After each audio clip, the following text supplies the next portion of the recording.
Hi there, and welcome to the Expert Series, where we explore the issues shaping Canadian national security and defense. I'm Josh Malm, Director of Research and Analysis for the CDA Institute. It's election season in Canada, and defense and security are once again on the national agenda. The CDA Institute's 2025 Federal Election Resources page offers a one-stop hub for understanding where each federal party stands on key defense issues. We encourage you to explore party platforms, priority files, and critical policy questions from procurement and force readiness to global threats and alliances. The page also features timely analysis and commentary from CDA Institute fellows and board members to help you stay informed throughout the campaign. You can visit the site at cdainstitute.ca/events/2025 Federal Election Resources/Defense Equipment and Capabilities. We encourage you to take a look. On this week's episode of the podcast, we spoke with the authors of the CDA Institute's 2025 Strategic Outlook, Dr. Rob Huebert and Philippe Lagassé. They spoke about the threat landscape for Canada and challenges ahead for this year, all within the lens of our quickly changing relationship with the United States and the impact of the Trump presidency on Canadian defense and security. First, Rob will walk us through some of the most important analysis of this year's outlook, which weighs heavily on change in the bilateral relationship, before we turn to Dr. Lagassé for a discussion on current procurement projects, capabilities gaps, and the feasibility of diversifying away from the United States when it comes to purchasing defense equipment. This is the Expert Series.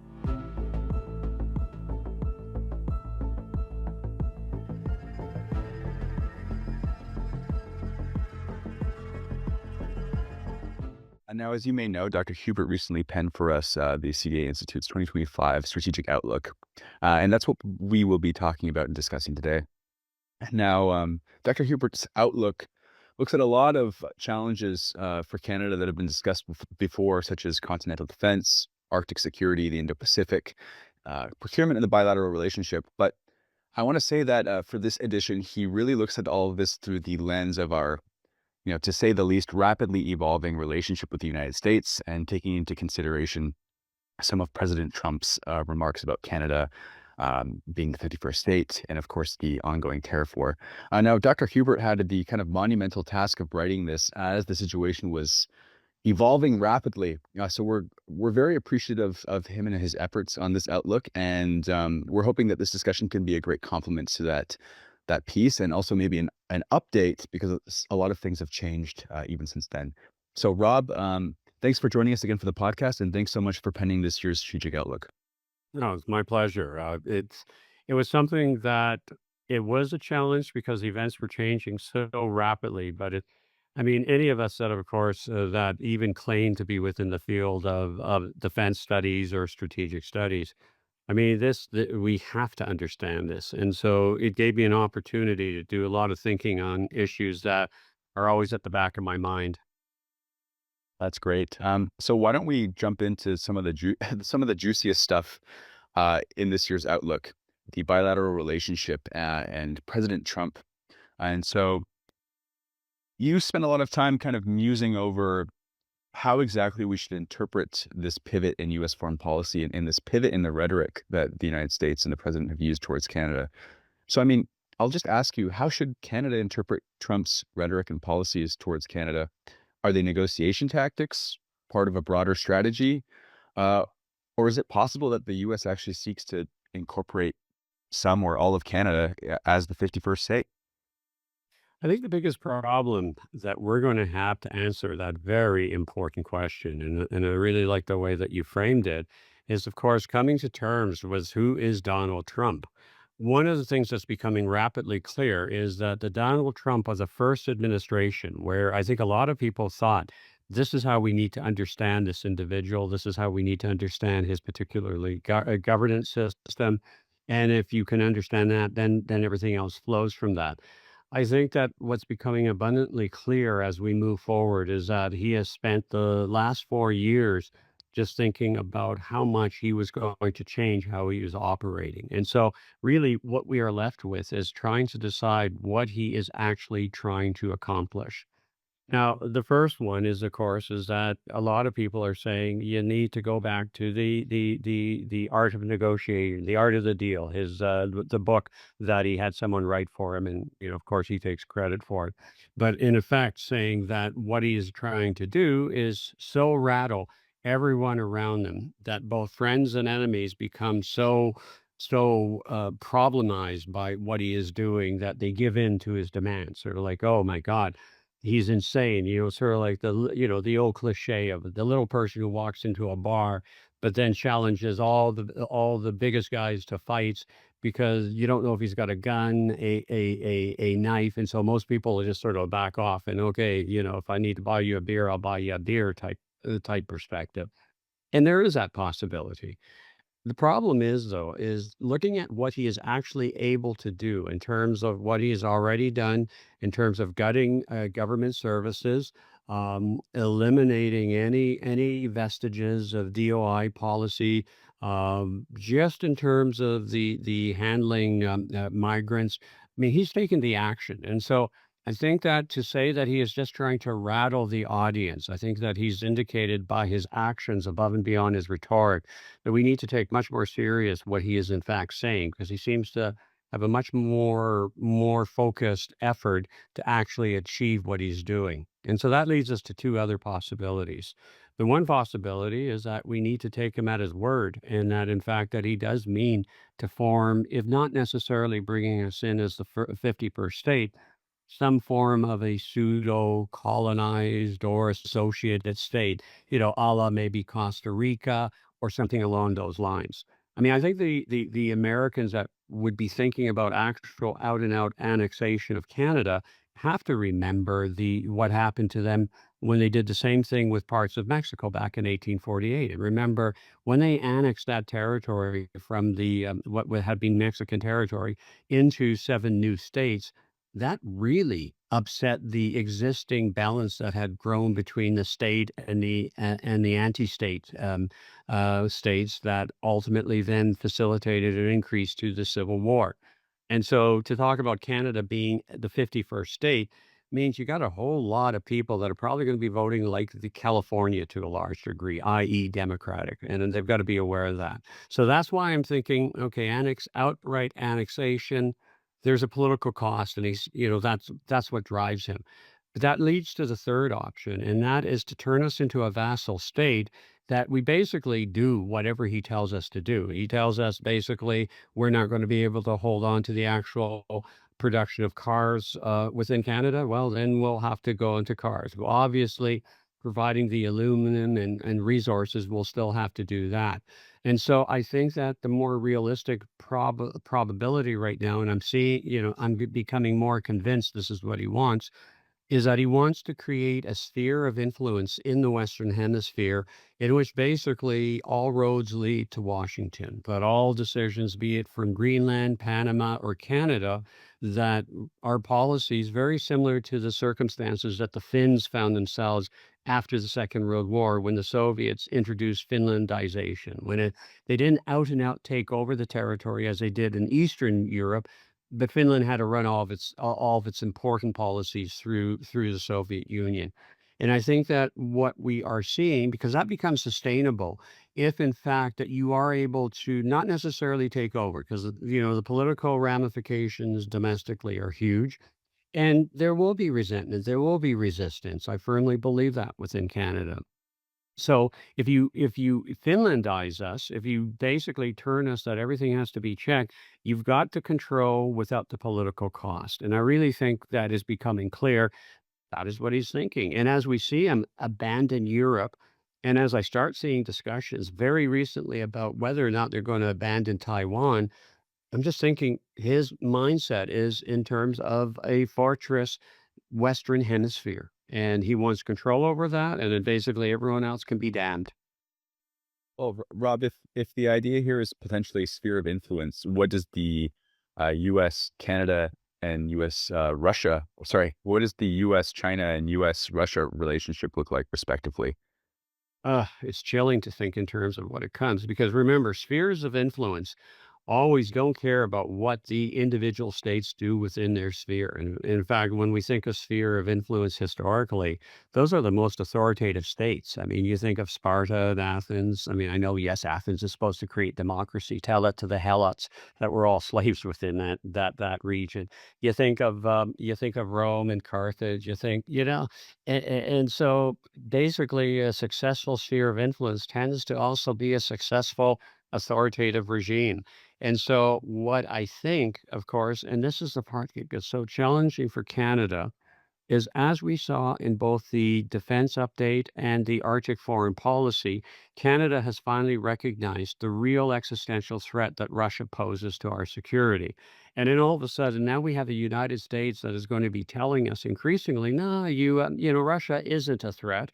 And in fact, the authoritative nature, expansionary nature of Putin just needs to be understood as them exercising their sphere of influence. And so basically, that means we lose our connection to our friends and allies in Europe.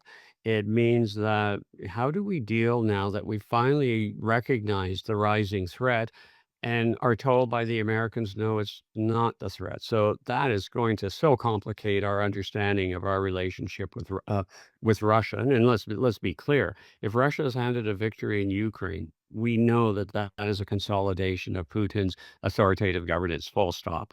And in terms of China, that gets the interesting part because even though that Trump keeps saying that China is the enemy, China needs to have to be contained, the fact that we're hearing Trump officials now talking about whether or not it is worthwhile to defend Taiwan, it just is China actually seen as a threat, or is it containing China within its sphere of influence, which of course then raises all sorts of horrible realities for both South Korea, the Philippines, and Japan as well, close friends of Canada in that regards. And so again, are we then being forced to be cut off in that regards? And so ultimately, we're seeing a new triad being created in terms of the geopolitical relationships between the three states. But the factor that we've always taken strong comfort in, that ultimately the Americans would be defending our visions, our values, that seems to be getting erased right before our eyes. Well, Rob, I think for maybe the casual onlooker and maybe even for the seasoned analyst, the Trump administration is a little bit confusing. On one hand, you have some very imperial rhetoric, as we discussed, Greenland, Canada, Mexico. On the other hand, we've seen a lot of isolationist maneuvers like, um, canceling USAID and other funding measures that are kind of in some sense a pillar of American soft power. Um, that said, Trump received a fairly strong mandate from the public, and he talked about some of these measures on his campaign trail. And even before Trump got elected, there was a lot of speculation over, when the U.S. would be pulling away from Europe and maybe pivoting a bit more towards the Indo-Pacific. So I guess with all this said, I want to ask you, w- where are these kinds of foreign policy ideas or pivots coming from? Is a lot of it influenced by Trump himself, a cabal of influencers around him, or are there kind of deeper roots within American foreign policy discourse more generally that are leading us here, or maybe none of the above? Yeah. Yeah, I don't necessarily see. I mean, I love your point about, is it being imperialism or is it being isolationism? And what I see within Trump is that, in fact, it's both. I mean, he wants to be isolated, I think, within the Western Hemisphere. And so, in other words, this is where the sphere of influence. He wants to do whatever he can within the Western Hemisphere. And he, damned any other place that is going to distract him. And I think to a very large degree, we see these tenets, very strongly within American isolationism. I mean, I just think back to that period after the First World War when the isolationists say, you know what, it just cost us so dearly to be involved in World War One. We just want to be within North America. And of course, they didn't because economically they were still trying to do whatever trading linkages they could. We know how much Ford and other companies were trying to get European contracts, including with Germany, of course, at the time. And so I think that really what he is trying to do is he's trying to respond, of course, to what he sees as the liberal world order that he thinks is this this grouping of thinking that is against him. And I think that we also have to take it to the personalized. I mean, the individual, for someone who seemingly has had the successes that he has throughout the various careers, the one common theme that comes out is his inferiority complex, the way that it is always the world is out to get him. The election was stolen from him. If only if only those nasty judges weren't so illiterate and ruling against him. And so I think to a large degree we see the personalization of his own worldview. And so there's been a lot written of people, the last person to talk to him are the people that seem to get his attention and can basically say positive things about him. Because otherwise, how can you explain his appointment of a former opponent within the primary into the position of Secretary of Health? And I'm referring to, of course, to our Robert Kennedy, who, once again is going to make the Americans incredibly exposed to possible future bio weaponry from on the part of the Chinese. And I mean, you you want to put someone like that in charge of basically emasculating the American ability to deal with vaccinations and future pandemics. But again, it's sort of like, well, he whispered a whole bunch of nice things into Trump's ears at the end, and he gets paid off in that particular context. And again, in terms of his enemies, there is that growing thought that the reason why he is so against Zelensky was because Zelensky, of course, wouldn't basically play ball in regards to Hunter Biden. And so it's this personalization where, I hate to say the analogy, but we go back to Louis XIV. I am the state. I am able to be smarter than all these other people because look, 75 million people voted for me. And I think that to a large degree, given his ignorance on the subject matter, he's relying on those people that just want to say what he wants to say. So we've created this echo chamber that doesn't necessarily have any logic to it. Yeah, I was listening to a great podcast for Foreign Affairs with Fiona Hill, who, as our audience will know, was an advisor to Trump and his administration. She's a Russia expert, and she kind of confirmed a lot of what you said here, that Trump's approach to diplomacy seems to be that if he thinks he has a good relationship with a head of state, that means America has good relationships with them. So that's quite interesting, and that you know, he admires individuals like Putin, Xi Jinping, and these strong men. Um, Rob, I'm hoping we can discuss procurement. As our audience will have been aware, and as you no doubt are, there's been some debate recently or discourse around the F-35 acquisition. The Prime Minister Carney said that it would be reviewed for national security concerns because of these developments with our neighbors to the south. So, to what extent does Canada have viable alternatives to American defense technology, and what would be the cost, financial, strategic, or operational, of pursuing them? And in the case of the F-35, how feasible is it to actually get ourselves out of that contract? And what would be the reaction to the Americans? Yeah. I mean, isn't that just you sit there and you say, if we'd only gotten the weapon when we said we were going to get the system way, way back, um, it's shocking because there is a true problem. I mean, I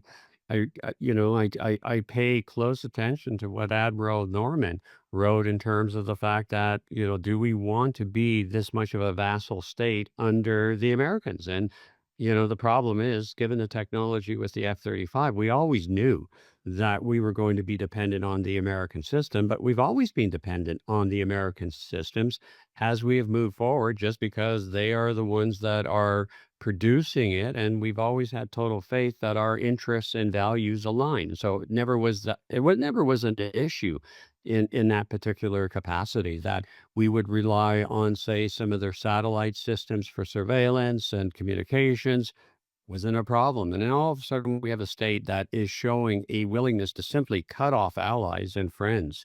I mean, what they did, of course, to the Ukrainians is a clear indications of what they're capable of doing with everybody. But here's the kicker. If we end up canceling or going against, we of course will face further wrath from the Americans. I mean, again, we think of the traditional sort of the strategic studies reference to the Peloponnesian War, where, of course, the Millennium debates, where the Millenniums are trying to do the right thing. And the basic takeaway that he says is great powers do what they want or can, little powers do what they must, even if it's very unappetizing. And so we might feel good in terms of saying, no, we're not going to go with the Americans, but there will be a very, very strict price to pay. The other problem, of course, is that we have recognized the growing threat that the Chinese and Russians pose to the Western system. But here's the Americans undermining that Western system. But the type of defensive systems that we need against the Russians and Chinese are American-based systems. That's the decision, and it's the evaluation we came up with. So in other words, to meet the aerospace threat of the hypersonics that both sides have, again, is sort of like, okay, are some of these alternatives really going to be allowing us to meet that threat? And so here, in a nutshell, is the issue.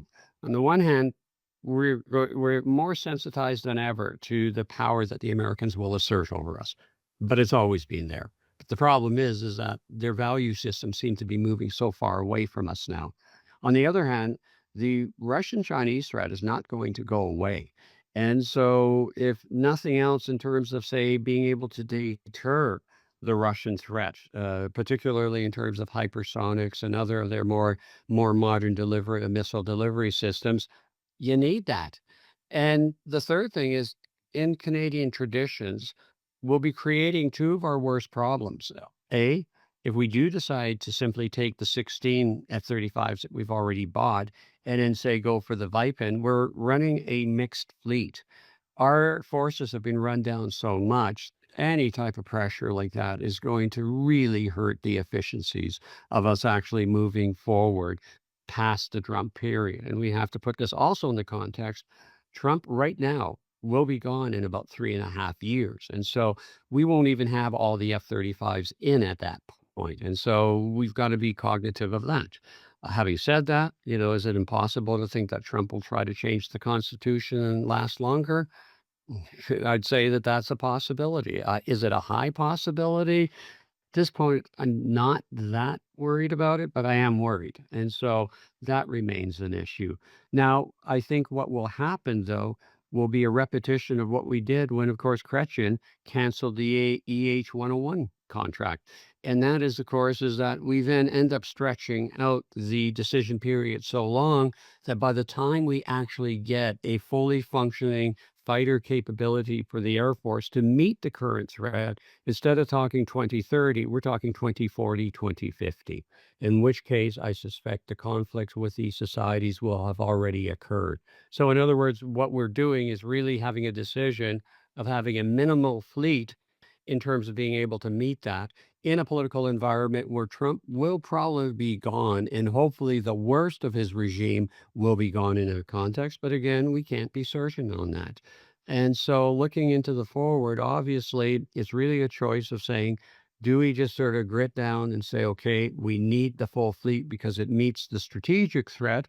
Or do we simply say, well, we've got to only take the 16, but we have to immediately get another one to meet the political threat? And again, there are no good answers here. Rob, you have a passage in the Outlook where you talk about military relations, and you mentioned that General Carignan, at least at that point, had provided reassurance that the Canada-U.S. military relationship remains strong. I've spoken to some other experts and academics who believe that fundamentally the U.S.-Canada defense relationship is unshakable. That said, with U.S. bureaucratic and military leadership increasingly constrained by what appears to be political loyalty tests, is Canada at risk of overestimating the stabilizing effect of institutional military relationships? And, beyond that, what is to come of something like NORAD, perhaps?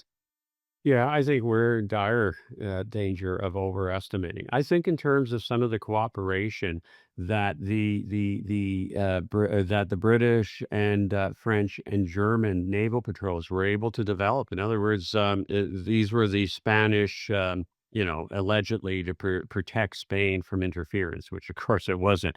But the Graf Spee with, I can't remember the name of the British cruiser. I mean, they were able to develop good cooperation. Our military, military to military it is. But consider this, Trump has moved very clearly in terms of the complete restructuring of the senior leadership of their military. If you are a junior officer, where will your loyalties lie. In other words, in a state that is saying, not only you have to follow us and we're going in a different direction. And by the way, if you don't follow us, you're going to be fired. You will be dismissed.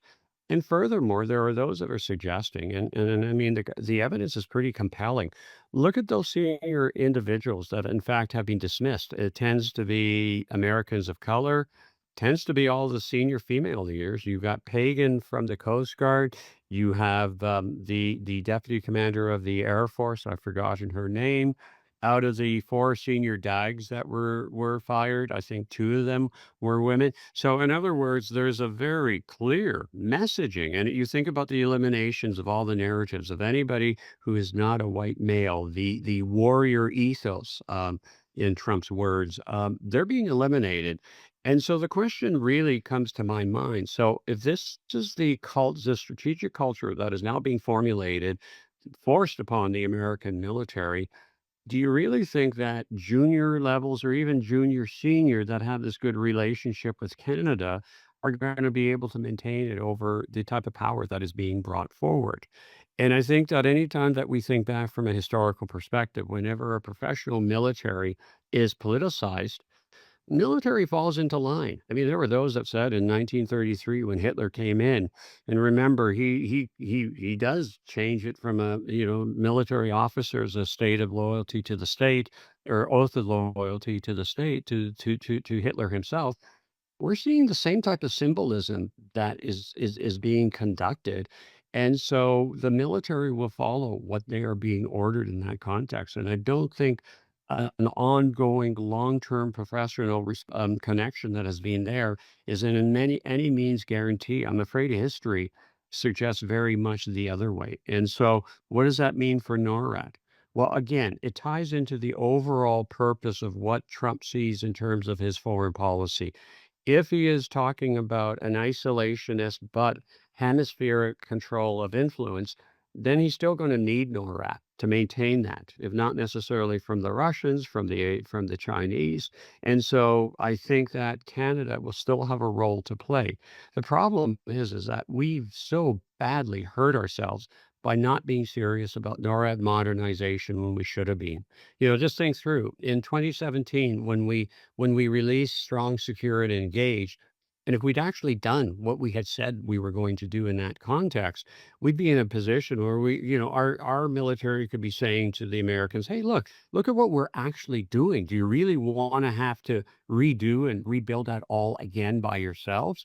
And I think that would have been a very powerful argument for maintaining that relationship. But again, you look at the fact that it was almost empty words until after the second phase of the Ukrainian war in February 2022, when we hear Freeland and others saying, "Oh, the world's changed, and now we have to get serious about NORAD modernization." And you're still going, "Well, what do we have to offer to the Americans? We have good promises. What's to stop an America that wants to be more of a sphere of influence from just saying, you know what? Forget the Canadians, we'll do it ourselves because we have total control over it." In which case, even whatever control we have or basis gets eliminated. Rob, I have one more question before I turn it back to you for some final thoughts before we close out this discussion. And I hope to not get too much into the realm of speculation here, but the writ dropped on Sunday. We're now formally in an election period. You'd speak a little bit in your strategic outlook about the potential for U.S. to leverage misinformation to influence a future election. So, do we see that as a possibility in this election? And if so, what measures can Canada adopt to potentially counter a misinformation threat from the United States? Yeah, man, oh man, isn't that a tough one? Because again, we think of the fact that we had a chance to prepare for this. Remember, there's so much effort to basically deny that misinformation was occurring. Remember the resistance that the government had of saying what ultimately the Hogue report demonstrates is that, yeah, we've got countries playing misinformation. And the parliamentary committee on it also, they still remain secret. And so, we've tied our hands behind our own back by trying to deny that it's a major issue. I think the fact that we look at the buy-in of so many of the American major, well, the billionaire club, as it's often referred to, but they're the ones that control so much of the social media and the messaging, and we see how powerful that is. And so I have no doubt whatsoever that both the sort of the legal and illegal misinformation is going to be occurring. We're going to be having people very publicly speaking within the American administration. That's going to cause all sorts of issues. We're already having, look at look at the fallout that's happened when we have Premier Smith saying that, hey, Trump back off on that in and of itself is a form of information warfare. Now, is that misinformation? How do you characterize that? Are there going to be secret efforts to sort of push certain agendas or items? I can't see how it's not going to occur, given where the American administration is going on all of these issues. How will it spill over? Well, again, because we haven't really looked at this all that terribly serious. We've had enough troubles even being able to say the countries that were doing it. I mean, I can't until the whole report came out. I'd never seen Pakistan's name being thrown around in that. We were so scared of saying it. And now all of a sudden we got to rethink in terms of the US. I can't see us pivoting so quickly that we can sit down in the next week and say, okay, CSIS or everybody who has to deal with this, we need to be thinking about that. We just haven't done the preparations for it. And that means basically we are going to be very vulnerable to any efforts of the Americans, both in terms of the political rhetoric. There's going to be that, and that's going to influence the election and the stuff that's behind the scenes. And I think that that is, of an equal danger. Kind of interesting. I mean, assuming, I guess we don't always want to assume, but assuming he wanted or would have benefited from a conservative leader in Canada, it may have been more advantageous to not say anything over the last few months because Trump, more than anything, has really seemed to galvanize the Liberal Party and support for the Liberal Party. But it's going to be an interesting election, and it still appears close. Yeah. And it could really go either way. Rob, we've been chatting for half an hour here. I'm going to have to go in a few minutes, but we didn't get to cover everything we wanted to cover. There's still Arctic security, a few other issues from your outlook, but we've had a pretty good, robust conversation here. I just want to send it back to you for any final thoughts or any key points you'd like to discuss or really drive home before we close out this episode. Well, the critical thing, I think that both reflecting upon some of the very important findings of the Arctic foreign policy and the defense update is that Canada faces enemies. In other words, to pretend that just because we think of ourselves as boy and girl scouts, that it's sort of like Canada, world needs more Canada. Yeah, that I don't think that ever was true. But the reality is, we face a very dangerous international system, but now compounded by the fact that we cannot rely on the Americans, the fact that we now have to have these serious discussions about where we fit within the overall American strategic thought drives home one critical point. We need to grow up in our strategic thinking. We've been sort of tactical. We're very good at saying first of all, to the British and then to the Americans, tell us what you need of us. Tell us what the big picture is. And by golly, we'll be as professional and as good as possible in that. And it doesn't matter if you're talking NATO, NORAD, World War II, whatever. It's just sort of you do the thinking, and we'll provide the boots on the ground, and we'll do it really well, and we do. The problem is now, I think it has illustrated that this inability to sit down, or unwillingness, let's put it that way, both at the highest political level, but also within the society to think in strategic terms.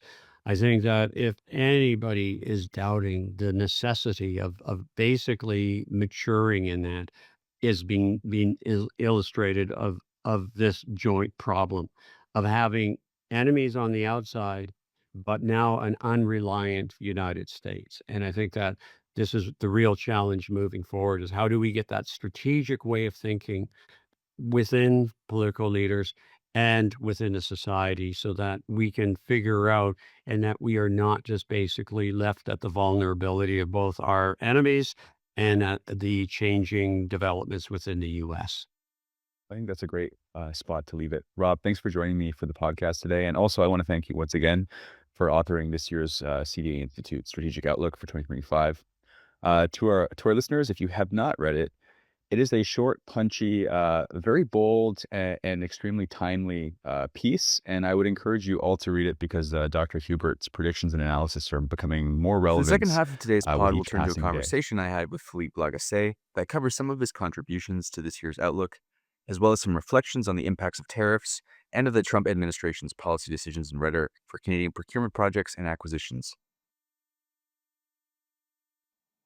I guess I'll start with where you sort of start off in your write up, which is I'm wondering if you might be able to give us a lay of the land in terms of some of the most significant acquisitions since 2017, how they've improved CAF capabilities.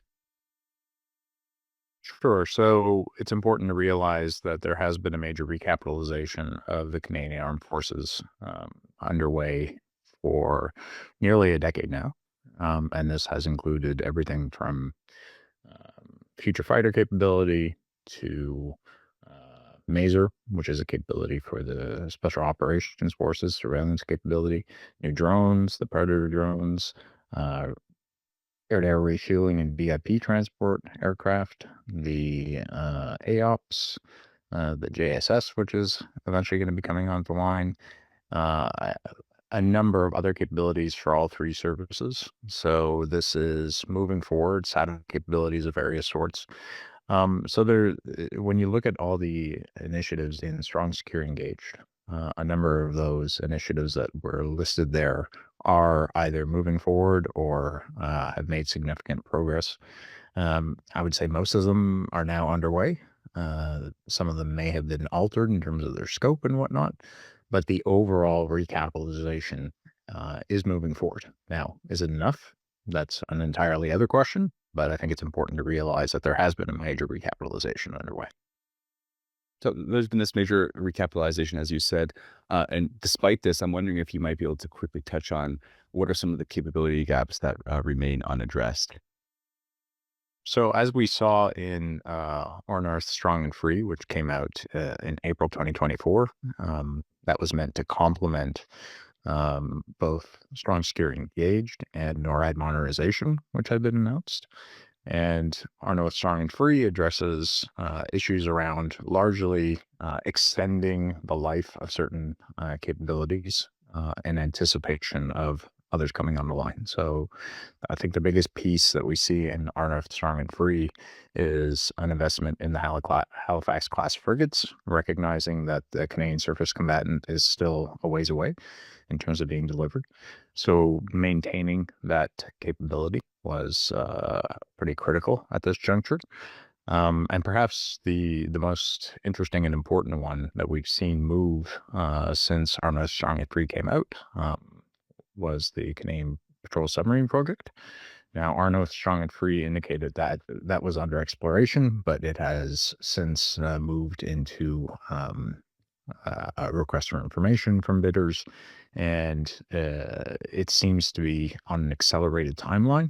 Now, whether or not the Department of National Defense and the Navy are going to be able to stick to that accelerated timeline is another issue, but that's another example of a major investment that's underway.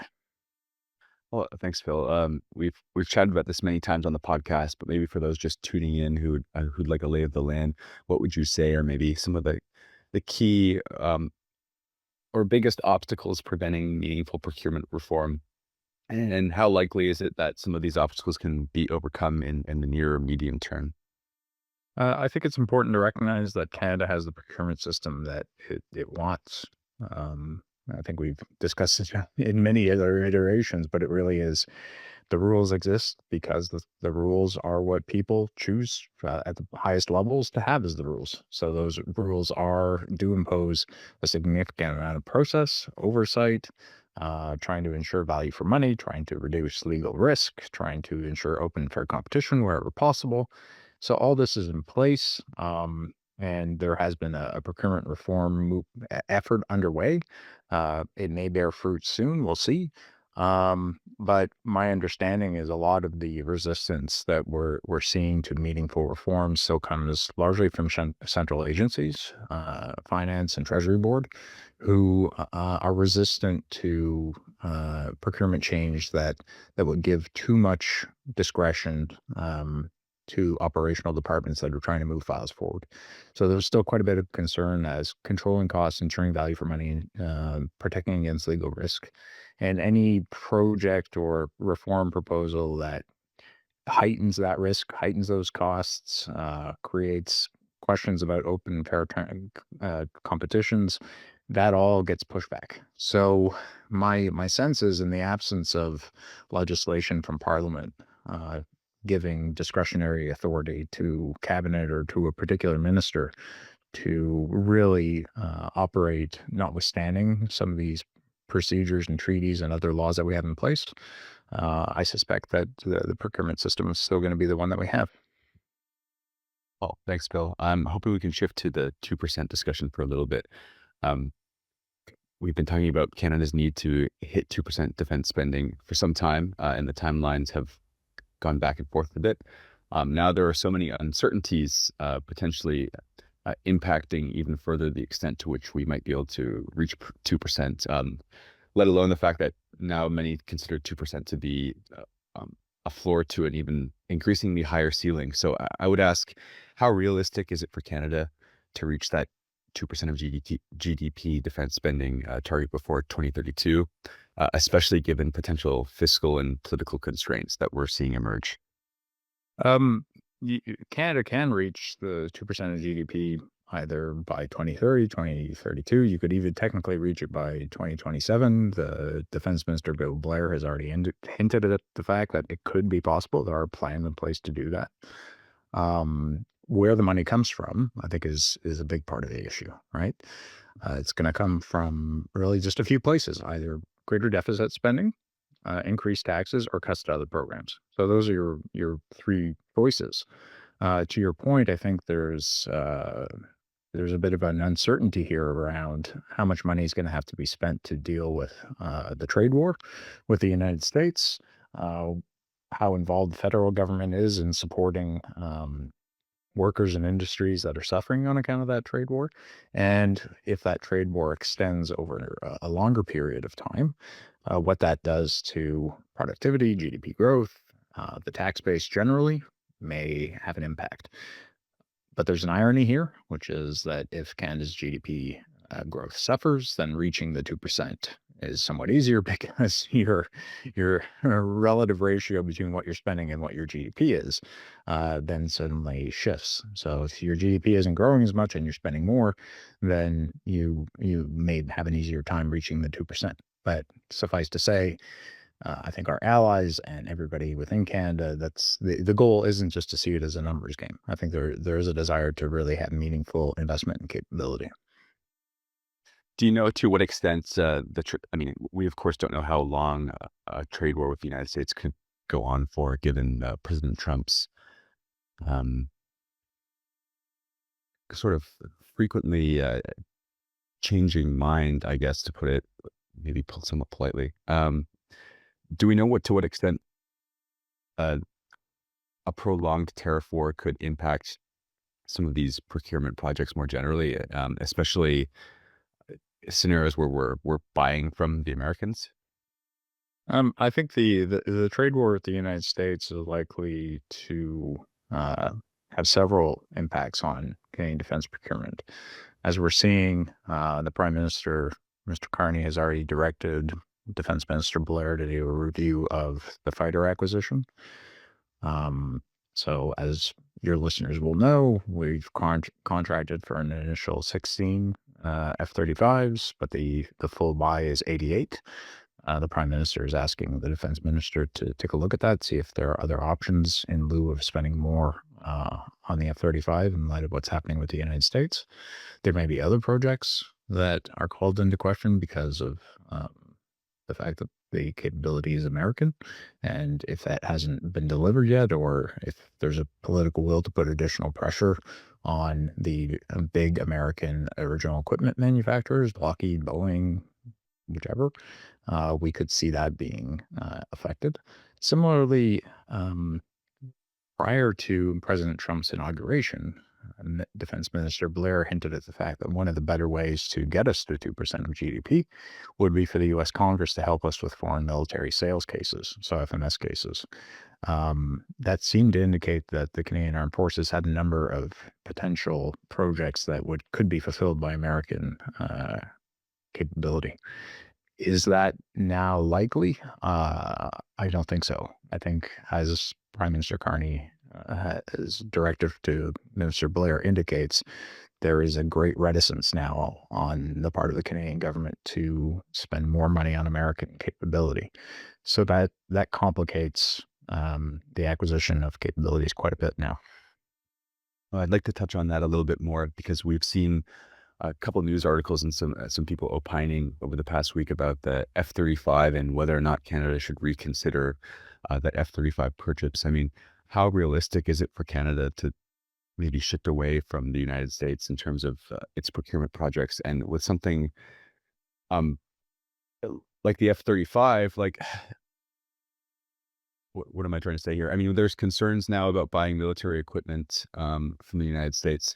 And then there seems to be also a camp of some people who think that purchasing more from the Americans might actually, keep them off our backs a bit and help, quote unquote, maybe appease them. So I guess, to what extent is that possible, divesting from them? And to what extent might it actually, potentially benefit our relationship to continue purchasing? In terms of transitioning away from the F-35, I think it's important to realize that this would be a very complex and costly endeavor.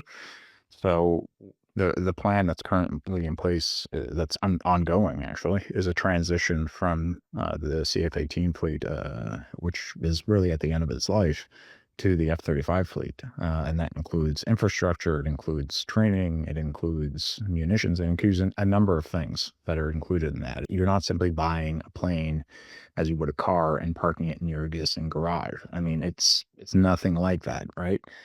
It's a very complex endeavor. So you're building all this infrastructure, you're putting in place all these training regimes, and you're looking at the missiles that you would need to equip that aircraft. And now you're putting all that on pause and saying, now we're going to look at other options for a mixed fleet.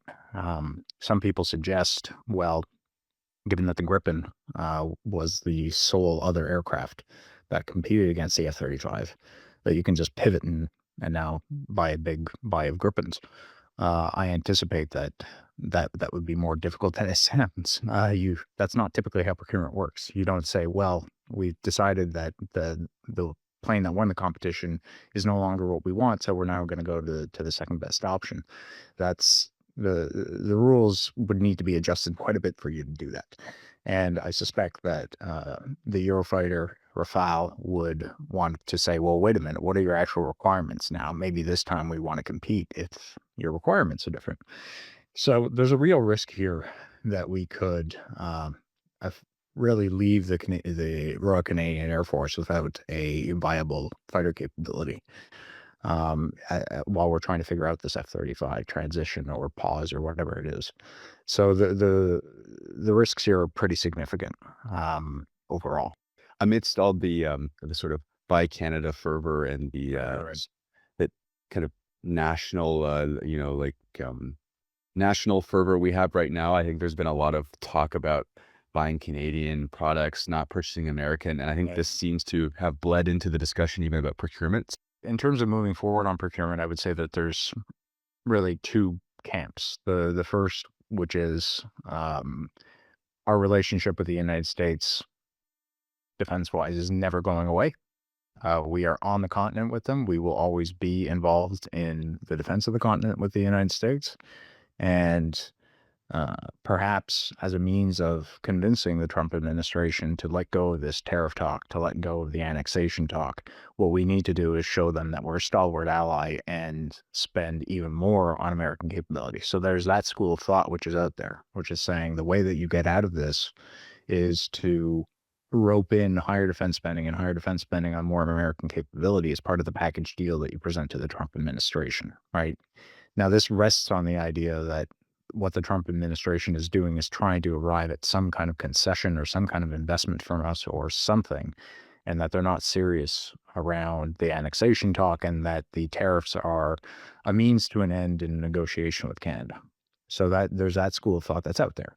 The other school of thought is the United States now presents an existential threat to Canada, and we have to divest ourselves of as many American capabilities as we can. We have to shift over to Europe, Asian suppliers. We need to achieve greater strategic autonomy, and we have to do this right away because the threat is just too big.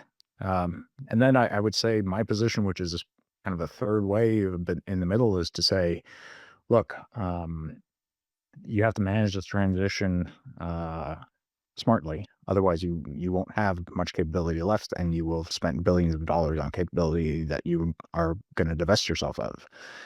And where's all this additional money and capability going to come from? And similarly, where are you going to get all the time to do this on a dime? Like, it's going to be very difficult.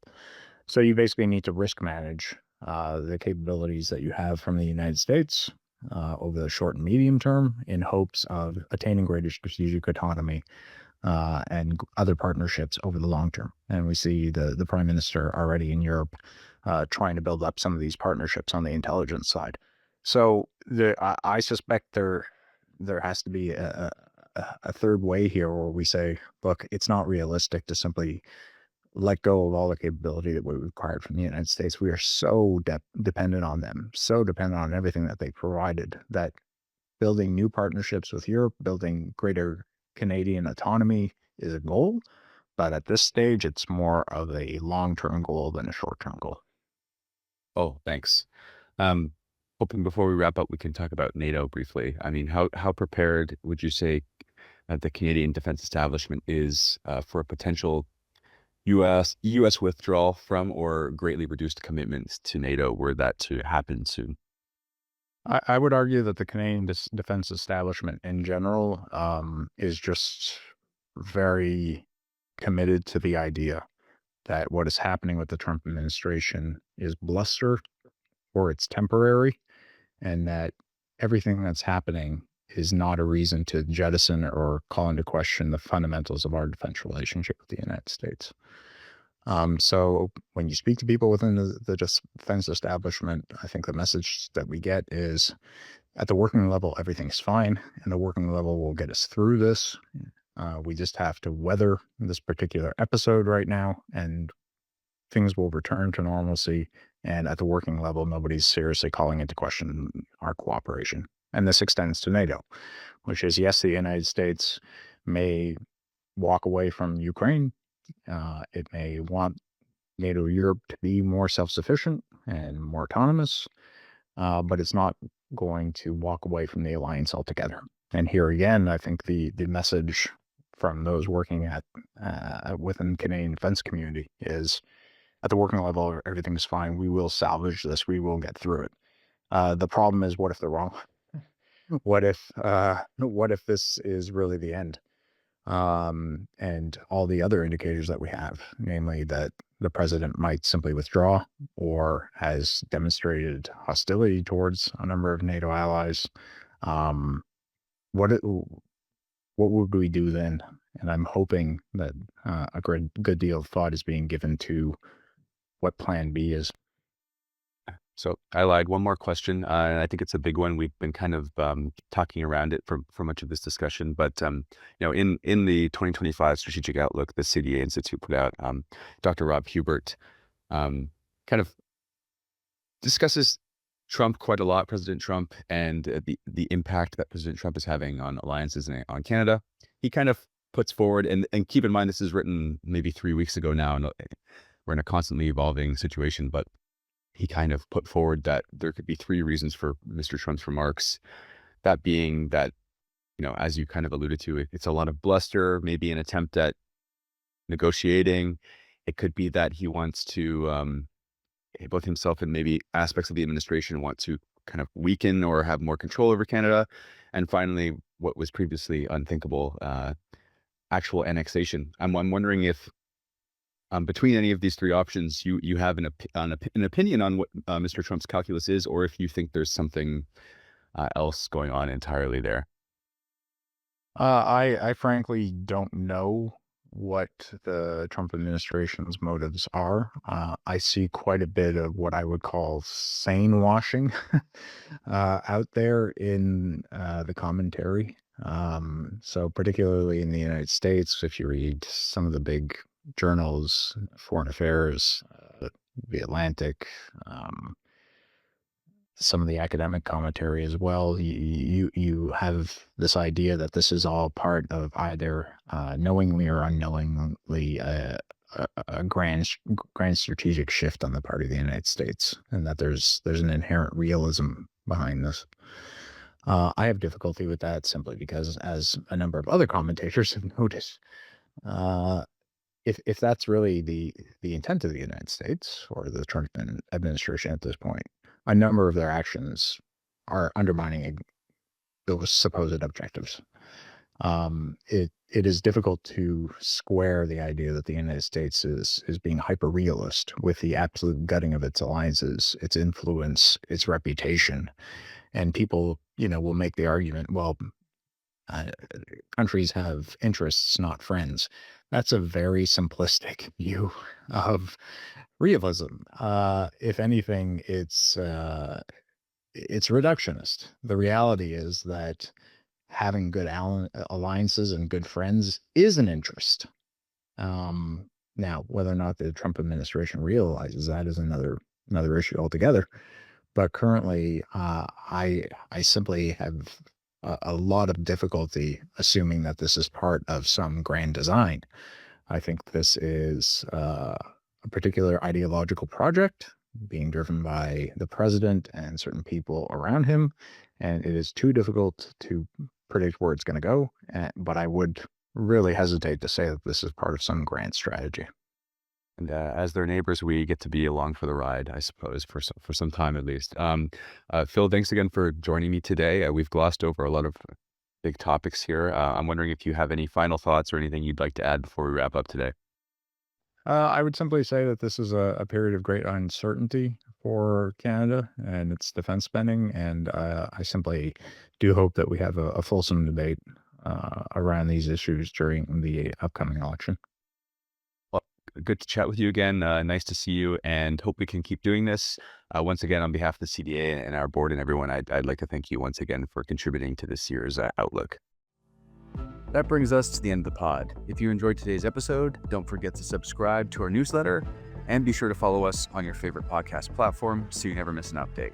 For more in-depth analysis and updates on national security and defense, be sure to visit our website at www.cdainstitute.ca, where you can find articles, reports, and more. Thanks for listening, and we hope you'll be tuning in next time.